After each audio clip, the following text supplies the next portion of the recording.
হরে কৃষ্ণ। আজ 8ই জ্যৈষ্ঠ 1432 ও 23শে মে 2025 শুক্রবার, একাদশী অপরা। এই অপরা একাদশীর দিনে আমি ভাগবতম পাঠ করছি। আজ আমি পাঠ করছি ভাগবতমের 4র্থ স্কন্ধ, প্রথম ভাগ, নবম অধ্যায়, ধ্রুব মহারাজের গৃহে প্রত্যাবর্তনের শ্লোক 64 থেকে অন্তিম শ্লোক 67। অডিওর শুরুতে আমার সকল ভক্তিমতী মা ও ভক্তবৃন্দের শ্রীচরণে দণ্ডবত প্রণাম জানিয়ে একটি আবেদন রাখছি। আপনারা যে যেখান থেকে জীবনের পূর্ণতা ইউটিউব চ্যানেল থেকে ভাগবতম পাঠ শ্রবণ করছেন, পাঠ শ্রবণ পরিশেষে জীবনের পূর্ণতা ইউটিউব চ্যানেলটিকে সাবস্ক্রাইব করে আমার পাশে থাকবেন। নারায়ণ হে নারায়ণ, ভবভয় হরে নাম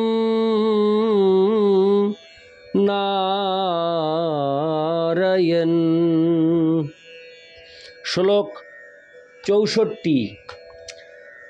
বাপ্য বৈদুর্য সোপানঃ পদ্মোৎপলো কুমুদতি, হংস কারণ্ড বকুলৈর্জুষ্টাশ্চক্রাহসা রসৈ। হরে কৃষ্ণ। 64 শ্লোকটি আমি আরেকবার পাঠ করছি। বাপ্য বৈদুর্য সোপানঃ পদ্মোৎপল কুমুদতি, হংস কারণ্ডব কুলৈর্জুষ্টাশ্চক্রাহসা রসৈ। অনুবাদ: সেখানকার সরোবরগুলি পান্নার তৈরি সোপানাবলীর দ্বারা শোভিত ছিল। তাতে পদ্ম, উৎপল ও কুমুদরাজি প্রস্ফুটিত ছিল এবং হংস, কারণ্ডব, চক্রবাক, সারস ইত্যাদি পক্ষীকুল সেই জলে বিহার করছিল। তাৎপর্য: এই বর্ণনা থেকে বোঝা যায় যে প্রাসাদের চারপাশে কেবল বিচিত্র বৃক্ষ সমন্বিত উদ্যান এবং বাগানই ছিল না, সেখানে অনেক মনুষ্য নির্মিত সরোবরও ছিল, যা বিচিত্র বর্ণের কমল, কুমুদ আদি ফুলের দ্বারা শোভিত ছিল এবং সেই জলে নামার জন্য পান্না আদি মূল্যবান মণির তৈরি সোপান ছিল। উদ্যান বেষ্টিত সেই সমস্ত সুন্দর সরোবরে হংস, চক্রবাক, কারণ্ডব, সারস আদি সুন্দর পক্ষীকুল বিরাজ করত। এই সমস্ত পাখিরা কাকেদের মতো নোংরা জায়গায়, হরে কৃষ্ণ, নোংরা জায়গায় থাকে না। এই বর্ণনা থেকে সহজে অনুমান করা যায় সেই নগরীর পরিবেশ কত স্বাস্থ্যকর এবং সুন্দর ছিল। ইতি শ্লোক 64। শ্লোক 65। উত্থানপাদ রাজর্ষি প্রভাবং তনয়শ্চ তম শ্রুত্বা দৃষ্টাদ্ভূত তমং প্রপেদে বিস্ময়ং পরম। অনুবাদ: রাজর্ষি উত্থানপাদ ও তার পুত্র ধ্রুবের মহিমা শ্রবণ করে এবং তার প্রভাব দর্শন করে অত্যন্ত বিস্মিত হয়েছিলেন, কারণ ধ্রুবের কার্যকলাপ ছিল আশ্চর্যতম। তাৎপর্য: ধ্রুব মহারাজ যখন বনে তপস্যা করছিলেন, তখন তার পিতা উত্থানপাদ তার অত্যন্ত আশ্চর্যজনক কার্যকলাপের কথা শুনেছিলেন। যদিও ধ্রুব মহারাজ ছিলেন একজন রাজার পুত্র এবং তার বয়স ছিল মাত্র 5 বছর। তবুও তিনি কঠোর তপস্যা করার জন্য বনে গিয়েছিলেন। তাই তার সমস্ত কার্যকলাপ ছিল অত্যন্ত আশ্চর্যজনক, এবং তিনি যখন গৃহে ফিরে এসেছিলেন তখন তার চিন্ময় গুণাবলীর জন্য তিনি স্বাভাবিকভাবেই নাগরিকদের কাছে অত্যন্ত জনপ্রিয় হয়েছিলেন। ভগবানের কৃপায় তিনি অবশ্যই অনেক অদ্ভুত কার্যকলাপ সম্পাদন করেছিলেন। কেউ যখন মহান কার্যকলাপের জন্য স্বীকৃতি লাভ করেন তখন তার পিতাই সবচাইতে বেশি প্রসন্ন হন। মহারাজ উত্তানপাদ একজন সাধারণ রাজা ছিলেন না, তিনি ছিলেন একজন রাজর্ষি। পূর্বে সারা পৃথিবী কেবল একজন রাজর্ষির দ্বারা শাসিত হতো। রাজারা ঋষিদের মতো মহাত্মা হওয়ার শিক্ষা লাভ করতেন, তাই জনসাধারণের মঙ্গল সাধন ব্যতীত তাদের অন্য কোনো উদ্দেশ্য ছিল না। এই সমস্ত রাজর্ষিরা যথাযথভাবে শিক্ষা লাভ করতেন এবং ভগবদ্গীতায় যে কথা বর্ণনা করা হয়েছে, ভগবত তত্ত্ববিজ্ঞান বা ভগবদ্গীতা নামে পরিচিত ভক্তিযোগের পন্থা সূর্যলোকের রাজর্ষিকে প্রথম বলা হয়েছিল, এবং তা যথাক্রমে সূর্য এবং চন্দ্রবংশীয় ক্ষত্রিয় রাজাদের মাধ্যমে প্রবাহিত হয়েছে।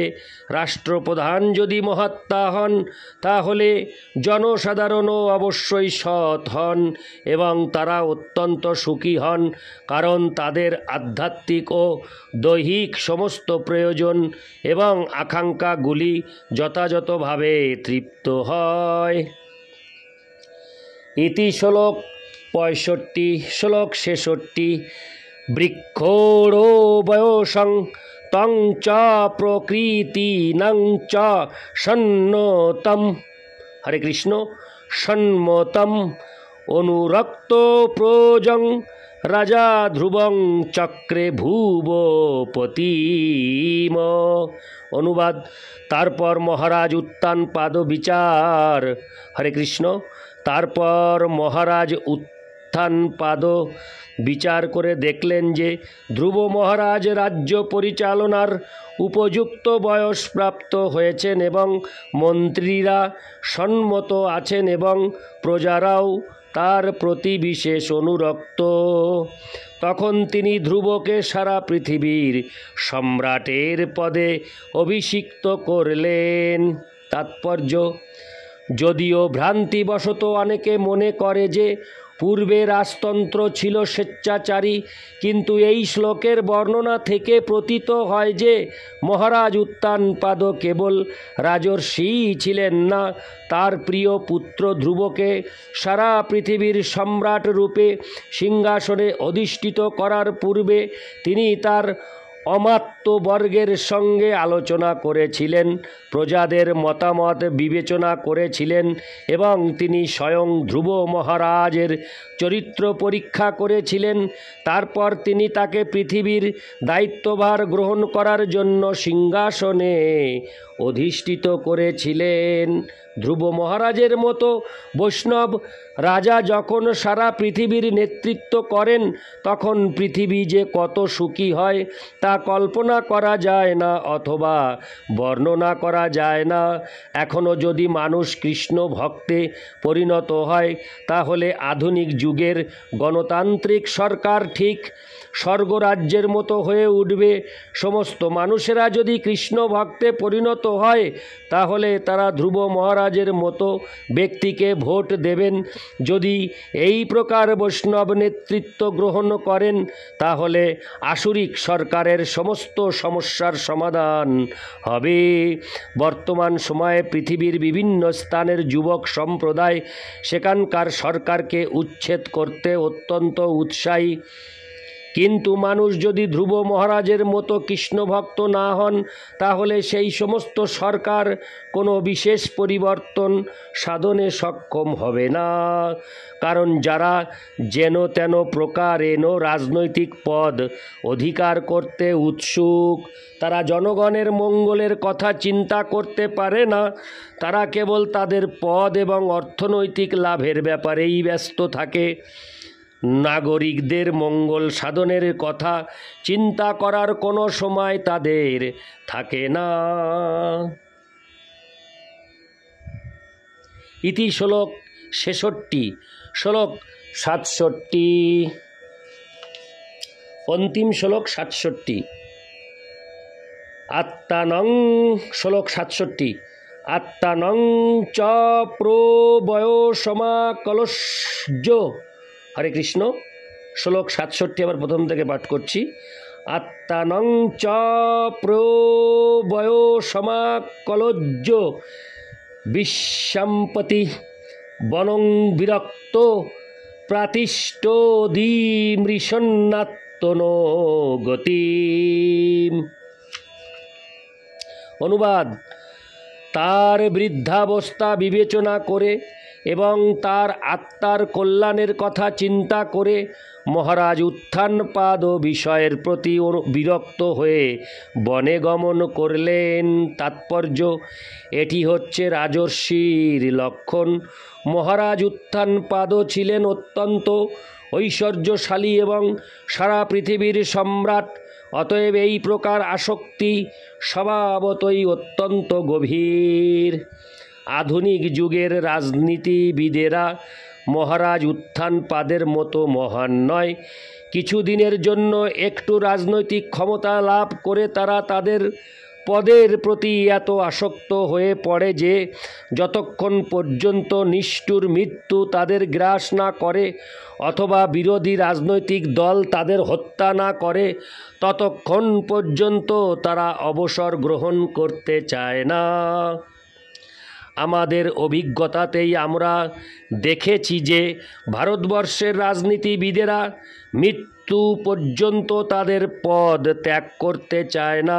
প্রাচীনকালে এই রকম প্রথা ছিল না, যা এখানে মহারাজ উত্থানপাদের আচরণের মাধ্যমে আমরা দেখতে পাচ্ছি।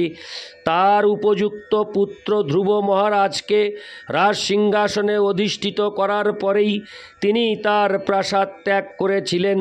ভারতের ইতিহাসে প্রৌঢ় অবস্থায় রাজাদের রাজ্য ত্যাগ করে তপস্যা করার জন্য বনে যাওয়ার হাজার হাজার দৃষ্টান্ত রয়েছে। মানব জীবনের মুখ্য উদ্দেশ্য হচ্ছে তপস্যা করা। ধ্রুব মহারাজ যেমন তার শৈশবে তপস্যা করেছিলেন, তার পিতা মহারাজ উত্থানপাদও বার্ধক্যে বনে গিয়ে তপস্যা করেছিলেন। কিন্তু আধুনিক যুগে তপস্যা করার জন্য গৃহ ত্যাগ করে বনে যাওয়া সম্ভব নয়। হরে কৃষ্ণ। বনে যাওয়া সম্ভব নয়। কিন্তু সকল মানুষের, হরে কৃষ্ণ, কিন্তু সকল বয়সের মানুষেরাই যদি হরে কৃষ্ণ, কৃষ্ণ ভাবনামৃত আন্দোলনের আশ্রয় গ্রহণ করে অবৈধ যৌন জীবন, আসব পান, দ্রুত ক্রীড়া এবং আমিষ আহার বর্জন করার সহজ তপস্যা অনুশীলন করেন এবং নিয়মিতভাবে প্রতিদিন 16 মালা হরে কৃষ্ণ মহামন্ত্র জপ করেন, তাহলে তারা অনায়াসে জড় জগতের বন্ধন থেকে মুক্ত হতে পারবেন। ইতি শ্লোক ৬৭। এই ৬৭ শ্লোকের মাধ্যমেই সমাপ্ত হলো চতুর্থ স্কন্দ প্রথম ভাগ, নবম অধ্যায়, ধ্রুব মহারাজের গৃহে প্রত্যাবর্তন। ইতি শ্রীমদ্ভাগবতের চতুর্থ স্কন্দের ধ্রুব মহারাজের গৃহে প্রত্যাবর্তন নামক নবম অধ্যায়ের ভক্তিবেদান্ত তাৎপর্য। নারায়ণ হে নারায়ণ, ভবভয়হরণম নারায়ণ। হরে কৃষ্ণ।